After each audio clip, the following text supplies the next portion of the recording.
Hey guys, welcome back to movies fight. और आज हम एक्सप्लेन करने वाले हैं रिसेंटली रिलीज हुई फिल्म बागी 4 को। So without wasting any time movie की कहानी को शुरू करते हैं। मूवी की शुरुआत में हम रोनी नाम की एक लड़के को देखते हैं जो कि एक नेवी ऑफिसर है। उसकी कार को एक ट्रक जोरदार टक्कर मारता है और कार सीधा ट्रेन के पटरी पर जाकर फंस जाती है। रोनी बुरी तरह घायल हो जाता है। उसको हॉस्पिटल ले जाया जाता है। रोनी का भाई जीतू काफी रो रहा था कि उसका भाई ठीक हो जाए। रोनी का ट्रीटमेंट किया जाता है। उसकी जान तो बच जाती है लेकिन वो कोमा में चला जाता है। फिर सीन 7 महीने के बाद का दिखाया जाता है जहां हम देखते हैं कि रोनी कोमा से बाहर आ चुका है। होश में आते ही वो किसी अलीशा नाम की लड़की का नाम लेता है। उसके बाद हम देखते हैं कि रोनी अपने फोन में अलीशा का वीडियो देख के बहुत रोता है। वो उसे याद कर उदास हो जाता है। लेकिन तभी बाहर किसी बुरे आदमी के फ्यूनरल की तैयारी चल रही थी। रोनी डिस्टर्ब हो रहा था और वो गुस्से में बाहर आता है और डेड बॉडी के ऊपर खड़ा होकर हैप्पी बर्थडे टू यू बोलने लगता है। इस पर एक बंदा उसको कहता है कि क्या तुम्हारा दिमाग खराब हो गया है? इडियट, ये बर्थडे नहीं, ये फ्यूनरल है। इस पर रोनी कहता है कि उम्र थी सो चला गया, कौन सा कोई जवान था। बस फिर क्या था, वो लोग रोनी से फाइट करने लगते हैं और जीतू छत पर से आराम से सब कुछ देख रहा था। फिर जीतू अपने भाई रोनी को साइकेट्रिस्ट के पास ले जाता है और वो साइकेट्रिस्ट से कहता है कि रोनी का दिमाग हिला हुआ है। ये ना ही किसी से मिलता है ना ही किसी से बात करता है। डॉक्टर उससे पूछता है कि बताओ ऐसा क्यों कर रहे हो। इस पर रोनी कहता है कि कल मैं 10-10 लोगों के साथ अकेले लड़ रहा था और ये मेरा भाई सब कुछ चुपचाप देख रहा था। कि तभी जीतू डॉक्टर को एक वीडियो दिखाता है जिसमें रोनी अकेले ही फाइट कर रहा था, उसके आसपास कोई भी नहीं था। डॉक्टर उसे कहता है कि तुम्हारे सर पर चोट लगने की वजह से तुम्हें हेलुसिनेशन हो रहा है। जो तुम्हें सच लग रहा है एक्चुअल में वो तुम्हारे मन का वहम है। इस पर रोनी डॉक्टर से कहता है कि अगर हेलुसिनेशन है तो मेरे बॉडी पर जो चोट है तो क्या वो भी चोट है। और वो अपना चोट दिखाता है लेकिन उसके बॉडी पर कोई भी चोट के निशान नहीं थे। रोनी बहुत हैरान था। जीतू रोनी को कहता है कि मेरे भाई, मैं भी चाहता हूँ कि तुम जल्दी से ठीक हो जाओ, तेरे साथ कभी गलत ना हो और तू इस सपने की दुनिया से जल्दी बाहर आ जाए। इस पर रोनी कहता है कि अगर ये सपना है तो मैं सपनों की दुनिया में ही खुश हूँ। फिर डॉक्टर जीतू से कहता है कि रोनी जो ये सब देख रहा है, सुन रहा है, इमेजिन कर रहा है, जिस तरीके से वो बातें कर रहा है, ये सब उसके दिमाग का खेल है। और वो पूछता है कि क्या उसे उसके बचपन में कोई सदमा लगा है जो उसके दिल को छू गया हो। इस पर जीतू कहता है कि एक्सीडेंट के बाद से वो किसी अलीशा नाम की लड़की का जिक्र करता है, जबकि अलीशा नाम की कोई लड़की है ही नहीं। अगर होती तो कम से कम एक बार तो मैं उससे मिला होता। और मुझे लगता है अलीशा बस उसके दिमाग का खेल है, असल में अलीशा नाम की कोई है ही नहीं। उधर रोनी अलीशा के कब्र के पास बैठकर रो रहा होता है। फिर हम देखते हैं कि ओलिविया नाम की एक धंधे वाली को जीतू रोनी के पास भेजता है उसको खुश करने के लिए, ताकि वो अलीशा नाम को भूल जाए। लेकिन रोनी उसके साथ कुछ करना तो दूर की बात है, उसे अपने घर के बर्तन धुलवाने लगता है। ओलिविया कहती है कि हद हो गई, मेरी जवानी की तो कोई वैल्यू ही नहीं है, ये तुम मुझसे क्या करवा रहे हो। फिर हम देखते हैं कि दोनों साथ में ड्रिंक करते हैं और रोनी उसे अपने और अपनी गर्लफ्रेंड अलीशा के बारे में बताता है। इस पर ओलिविया कहती है कि कहाँ है तुम्हारी गर्लफ्रेंड, कभी मुझे भी मिलवाओ उससे। रोनी कहता है कि अब वो इस दुनिया में नहीं है। फिर रोनी ओलिविया को वो सारी जगह दिखाता है जहाँ वो अलीशा के साथ टाइम स्पेंड किया करता था। रोनी ओलिविया को अपनी और अलीशा के फोटोज दिखाता है और इसी दौरान हम देखते हैं कि ओलिविया को भी रोनी से प्यार हो जाता है और वो रोनी के साथ खुद को इमेजिन करने लगती है।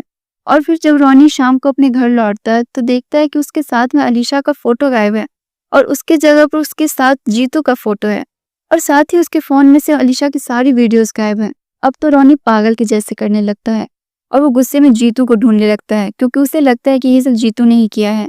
वो जीतू से लड़ाई करने लगता है और कहता है कि तुझे क्या लगता है तो ये सब हरकत करेगा तो मैं अलीशा को भूल जाऊंगा। बता कि तूने अलीशा की फोटोज क्यों डिलीट की और अलीशा की जगह मेरे साथ तेरी फोटोज क्यों है। इस पर जीतू कहता है कि तू किस फोटोज की बात कर रहा है, तेरे साथ फोटोज में हमेशा से मैं ही हूँ, कोई अलीशा नहीं, और तू पता नहीं किस अलीशा की बात करता रहता है। इस पर रोनी गुस्से में कहता है कि तूने मेरे पास ओलिविया नाम की एक लड़की को भेजा था, मैंने तुझे कुछ नहीं बोला लेकिन अब मैं तुझे नहीं छोड़ूंगा। इस पर जीतू कहता है कि मेरे भाई, मैंने कोई भी लड़की तेरे पास नहीं भेजी थी, तो किस लड़की के बारे में बात कर रहा है, तुझे फिर से हेलुसिनेशन हो रहा है। फिर क्या था, रोनी पूरा बौखला जाता है। वो घर का सामान तोड़ने लगता है और कहता है कि मुझे कोई हेलुसिनेशन नहीं हो रहा है। जीतू उसे शांत करता है और कहता है कि तेरे सिवा मेरा कोई नहीं है, तू जल्दी से ठीक हो जा। कि तभी शोरगुल सुन के पड़ोसी ने पुलिस बुला ली थी। रोनी यहाँ पुलिस से फाइट करता है लेकिन तभी एसीपी आ जाता है और रोनी को अरेस्ट करके पुलिस स्टेशन ले जाता है। एसीपी जीतू से पूछता है कि कोई लड़की वड़की का चक्कर है क्या जो ये ऐसी हरकतें कर रहा है। जीतू कहता है कि नहीं सर, कोई लड़की है ही नहीं। बगल में बैठे हुआ रोनी सब सुन रहा था और वो कहता है कि लड़की है और अगर लड़की नहीं है तो उसकी लाश कहाँ से आई। ये सुनकर एसपी हैरान हो जाता है और वो उससे पूछता है कि कहाँ है लाश। और रोनी उन सबको अलीशा के कब्र के पास ले जाता है और कहता है कि ये देखो मेरी अलीशा की कब्र। लेकिन हैरान करने वाली बात ये थी कि वो कब्र अलीशा की नहीं बल्कि किसी मार्गरेट नाम की औरत की थी।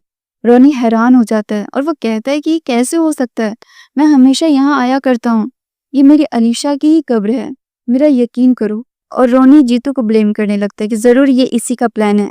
जीतू कहता है कि मैंने कुछ नहीं किया, मैं तो खुद पहली बार यहाँ आया हूँ। कि तभी रोनी को याद आता है कि एक औरत रोनी को कब्र के पास आते रोज देखती थी। वो दौड़ के उस औरत के पास जाता है और उससे कहता है कि आंटी बताओ सबको कि मैं यहाँ रोज आता हूँ।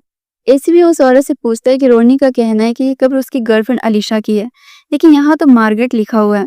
वो औरत एसीपी को कहती है कि हाँ ये लड़का यहाँ रोज आता है, लेकिन मैं सोचती थी कि ये कब्र इसकी माँ मार्गरेट की है। ये सुनते ही रोनी पागल हो जाता है और वो उस औरत का गला पकड़ लेता है कि तुम झूठ क्यों बोल रही हो। अब कहानी फ्लैशबैक में जाती है जहां हम देखते हैं कि रोनी किसी गंजेरी के पीछे भाग रहा होता है कि तभी वो अलीशा का फोन लेकर उसके सर पर मारता है और अलीशा का फोन टूट जाता है। अलीशा उदास होते हुए कहती है कि मैंने अभी तक इसका फर्स्ट ईएमआई भी नहीं भरा था और तुमने तोड़ दिया। फोन मेरी लाइफ लाइन है, मैं इसके बिना कैसे सर्वाइव करूंगी। रोनी कहता है कि क्या फोन फोन लगा रखी हो, एक दिन बिना फोन के और सोशल मीडिया नहीं यूज करोगे तो कुछ हो नहीं जाएगा। रोनी कहता है कि नेवी वाले किसी का नुकसान नहीं करते हैं, तुम्हारा फोन मैं ठीक करवा के दूंगा, तब तक मेरा फोन रख लो। अलीशा कहती है कि तुम मुझे फोन दोगे कैसे।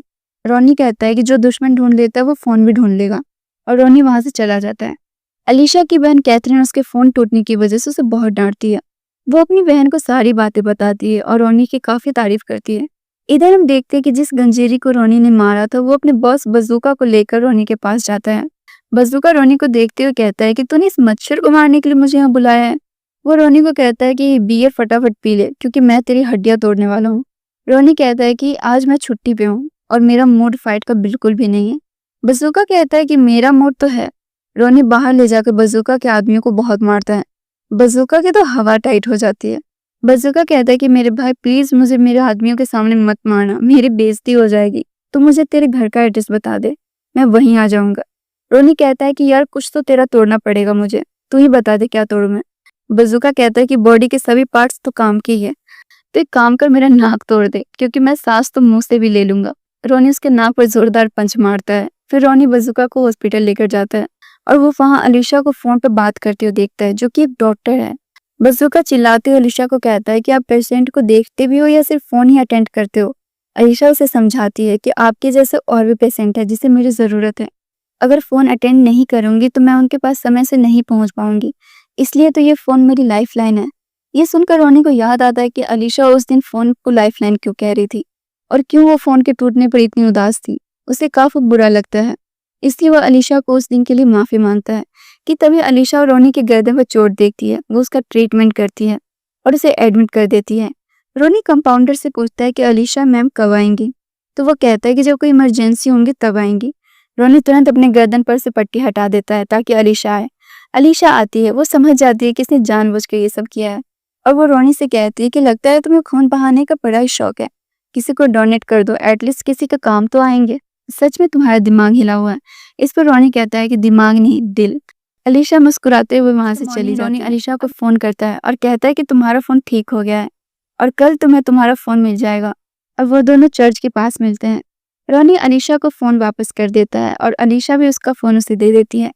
रोनी अपनी फीलिंग्स अलीशा को बताने ही वाला होता है कि तभी कुछ प्लेयर्स के आपस में लड़ाई हो जाती है, बंदूकें चलने लगती है। रोनी से रहा नहीं जाता है और वो उन सबको बहुत मारता है।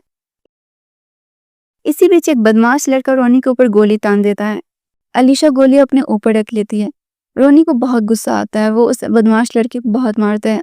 यहाँ साफ पता चलता है कि अलीशा भी रोनी को लव करती है, वो दोनों एक दूसरे को हक कर लेते हैं।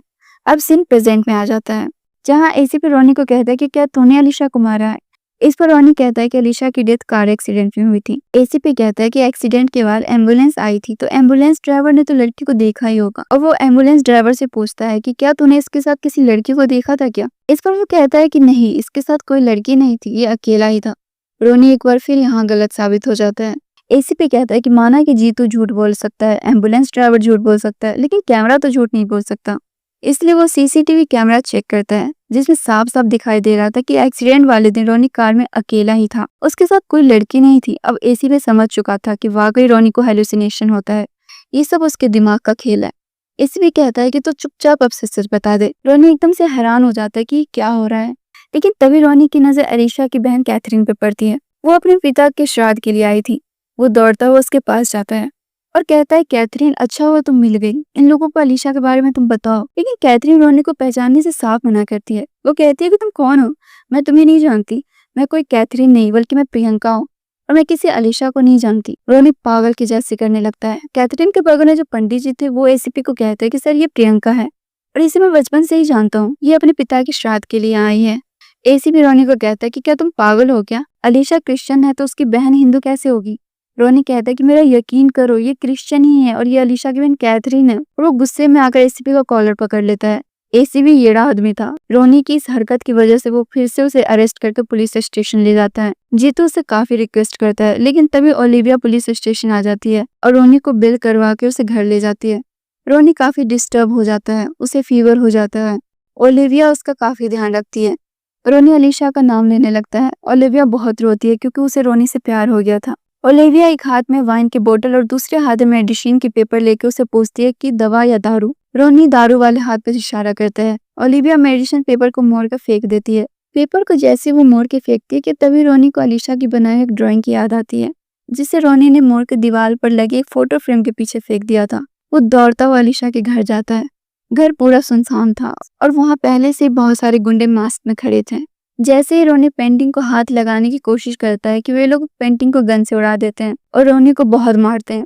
रोनी जब अपना खून देखता है तो समझ जाता है कि ये उसका हेलुसिनेशन नहीं है। वो फाइट करता है और उन सबको मार गिराता है और इसी दौरान एक दीवार टूट जाती है जिसके पीछे अलीशा की बनाई एक पेंटिंग रखी हुई थी जिसमें रोनी और अलीशा थे। रोनी को यह देखकर यकीन नहीं होता है।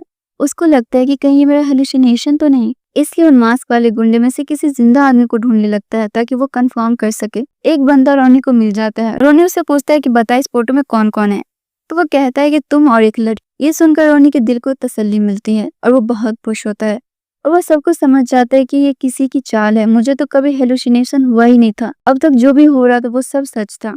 वो सोचता है कि कौन ऐसा है जिसके कहने पर सब मुझे गुमराह करने की कोशिश कर रहे थे, यहाँ तक कि मेरा खुद का भाई भी इन सबसे मिला हुआ है। सबके सब मुझसे झूठ बोल रहे थे, किसके पास इतनी पावर है। इधर हम एक शख्स को देखते हैं जिसका नाम चाको था और वो बहुत ही ज्यादा खूंखार था। उसके घर में अलीशा की तस्वीर थी जिसके ऊपर माला टंगी थी। इधर रोनी सबसे पहले जीतू को ढूंढने की कोशिश करता है। वो उसे कॉल करता है लेकिन उसका फोन नहीं लगता है। फिर रोनी अपनी वॉइस रिकॉर्ड करके जीतू को भेजता है जिसमें वो बोलता है कि जीतू मैं आ रहा हूँ और अगर तूने मुझे सच सच नहीं बताया तो मैं तुझे जान से मार दूंगा। रोनी जीतू का लोकेशन ट्रैक करके उसके पास पहुंच जाता है, लेकिन जीतू को पहले से ही किसी ने बहुत मारा था और उसे एक पेड़ पर लटकाया हुआ था। वो रोनी से कहता है कि तू यहाँ क्यों आया मेरे भाई, तू यहाँ से भाग जा, वो लोग बहुत खतरनाक है। मुझसे कहा गया कि मैं तेरे से अलीशा के बारे में छुपाऊं, नहीं तो वो लोग तुझे जान से मार देते। मैंने तेरे लिए ये सब किया था। रोनी कहता है कि कौन है वो लोग, लेकिन तभी बहुत सारे गुंडे वहां आ जाते हैं। रोनी सबसे फाइट करता है और इसी तरह जीतू को भी मार दिया जाता है। रोनी अपने भाई को मरता हुआ देख बहुत रोता है। रोनी चाको का भाई पोलो का पीछा करता उसकी ओर भागता है। इधर एसीपी जीतू की डेड बॉडी के पास आता है जहाँ पे वो जीतू के फोन में रोनी का वॉइस रिकॉर्डिंग सुनता है जिसमें उसने बोला था कि मैं आ रहा हूँ और अगर तूने सच नहीं बोला तो मैं तुझे जान से मार दूंगा। और अब एसीपी को लगता है कि रोनी ने ही अपने भाई को मारा है और अब वो रोनी को ढूंढने में लग जाता है। वो ओलिविया से पूछता है कि तुम बताओ कि रोनी कहाँ है, वो अपने भाई को मारकर फरार है। ओलिविया कहती कि ऐसा हो ही नहीं सकता, वो अपने भाई को नहीं मार सकता है, वो अपने भाई से बहुत प्यार करता है।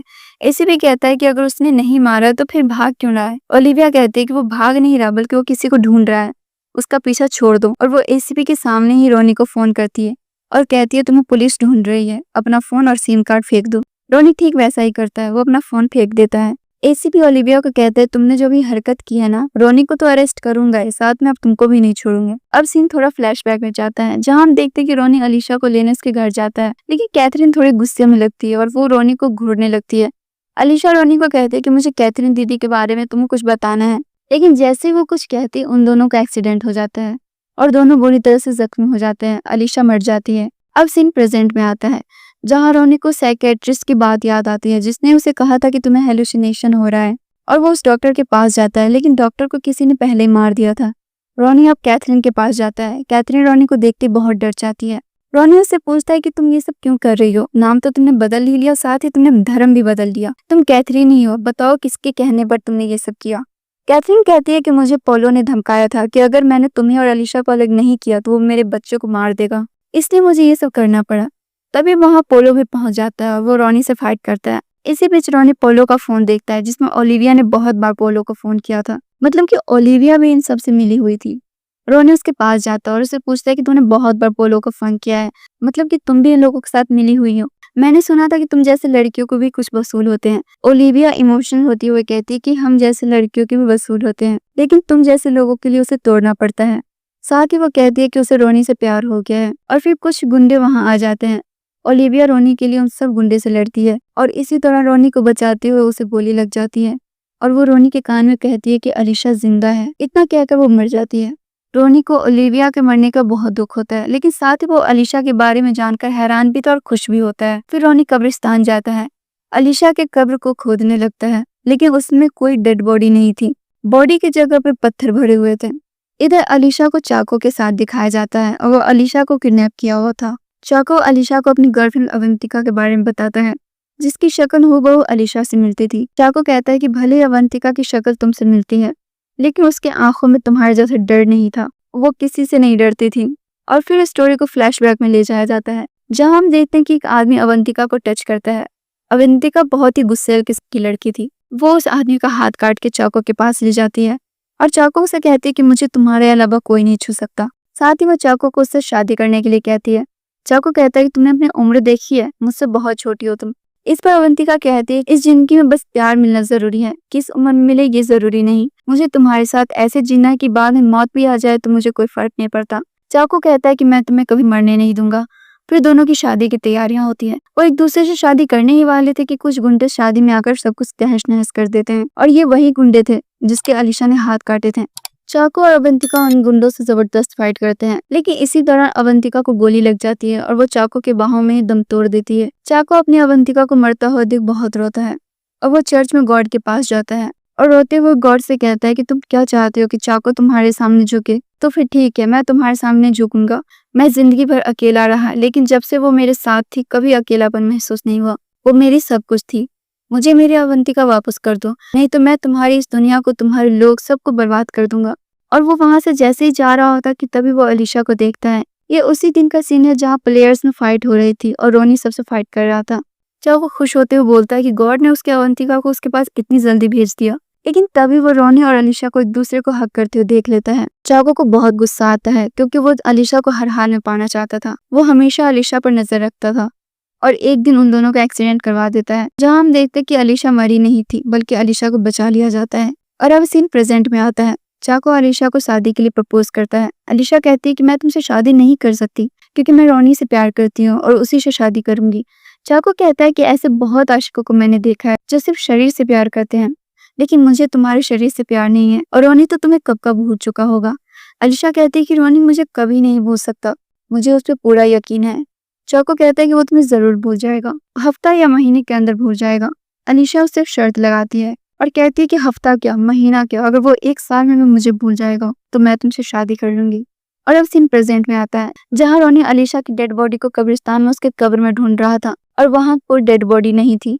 वो पुलिस स्टेशन जाता है और एसीपी से कहता है कि अलीशा जिंदा है, लेकिन कहाँ है वो नहीं पता। ये सुनते एक इंस्पेक्टर ये बात पोलो को मैसेज करके बता देता है क्योंकि वो उनके साथ मिला हुआ था। पोलो जाकर अपने भाई चाको को बताता है कि रोनी को अलीशा का जिंदा होने का पता चल गया है। हमने उसे बताया कि वो मर गई है और उसे उसका कब्र भी दिखाया, लेकिन वो उसे भूला नहीं। उसे हेलुसिनेट करवाया, ओलिविया को उसके लाइफ में एंटर करवाया, लेकिन फिर भी उसे वो भूला नहीं। साथ ही वो कहता है कि कल शर्त का आखिरी दिन है और हम कैसे साबित करेंगे कि रोनी अलीशा को भूल चुका है। चाको अलीशा के पास जाता है और रोनी और ओलिविया का साथ वाली फोटो उसे दिखाता है। अलीशा बहुत हर्ट होती है। वो चाको से कहती है कि मुझे रोनी से मिलना है। फिर रोनी को बुलाया जाता है। अलीशा रोनी को देखते उसे हक कर लेती है और उसे कहती है कि रोनी तुम्हें पता है इन लोगों ने क्या किया? तुम्हारी फोटो किसी और लड़की के साथ दिखाई। इन्हें लगा कि मैं मान लूंगी। इस पर रोनी कहता है कि अलीशा ये सच है, मुझे लगा तुम मर चुकी हो। दरअसल रोनी को पोलो ने धमकाया हुआ था, अगर वो ऐसा नहीं कहता तो वो लोग अलीशा को मार देते। अलीशा ये सुनकर रोने लगती है और वो चिल्लाते हुए कहती है कि मैं तुम्हारा पागलों के जैसे इंतजार कर रही थी और तुम मुझे भूलकर किसी और के साथ थे। और वो गुस्से में रोते हुए पोलो से कहती है कि चाको से जाकर कहो कि मैं उससे शादी करूंगी। पोलो रोनी को कहता है कि तुम्हें मैंने जैसा कहा था तुमने वैसा ही किया और तुमने अलीशा को बचा भी लिया, लेकिन अब तुम्हें कौन बचाएगा। और वो अपने आदमियों से रोनी को टॉर्चर करने के लिए कहता है। उसे बहुत टॉर्चर किया जाता है, लेकिन रोनी भी हार नहीं मारता है और वो उन सबसे फाइट करता है और पोलो को भी मार देता है। फिर रोनी चाको के पास जाता है, जहाँ चर्च में अलीशा और चाको शादी कर रहे थे। चाको की गुंडे रोनी को बहुत मारते हैं और इसी दौरान चाको को पता चलता है कि रोनी ने पोलो को मार दिया है। ये सुनकर चाको के तो होश उड़ जाते हैं। रोनी कहता है कि अब पता चला भाई की मौत का दर्द क्या होता है। चाको और रोनी में जबरदस्त फाइट होती है। चाको रोनी को इतना मारता है कि उसे होश तक नहीं रहता। चाको अलीशा को कहता है कि जाओ तुम अपना बदला ले लो और इसे गोली मार दो। अलीशा रोनी को मारने जाती है और उसके ऊपर गन रख देती है, लेकिन तभी अलीशा जोर से चिल्ला के कहती है कि मैं अपनी रोनी की अलीशा हूँ और हम दोनों हमेशा से साथ थे और रहेंगे। दरअसल जिस दिन अलीशा और रोनी एक दूसरे से मिले थे, उस दिन रोनी ने अलीशा के हाथ और अपने हाथों से हर्ट बनाकर उसे इशारा कर दिया था कि वो झूठ बोल रहा है और वो अलीशा के अलावा किसी और के बारे में सोच भी नहीं सकता। रोनी चाको को बहुत मारता है और इसी दौरान चाको को अवंतिका की याद आने लगती है और वो अलीशा से कहता है कि तुम मेरी अवंतिका कभी नहीं हो सकती, उसके जैसा तो कोई था ही नहीं। और वो उन दोनों पर गन चलाने ही वाला होता है कि चर्च के यीशु मसीह का क्रॉस उसके ऊपर गिर जाता है और वो मर जाता है और इसी के साथ फिल्म एंड हो जाती है। तो कैसी लगी आपको बागी 4 मूवी की कहानी, कमेंट में जरूर बताइएगा। और अगर आपको मेरा एक्सप्लेन करना अच्छा लगा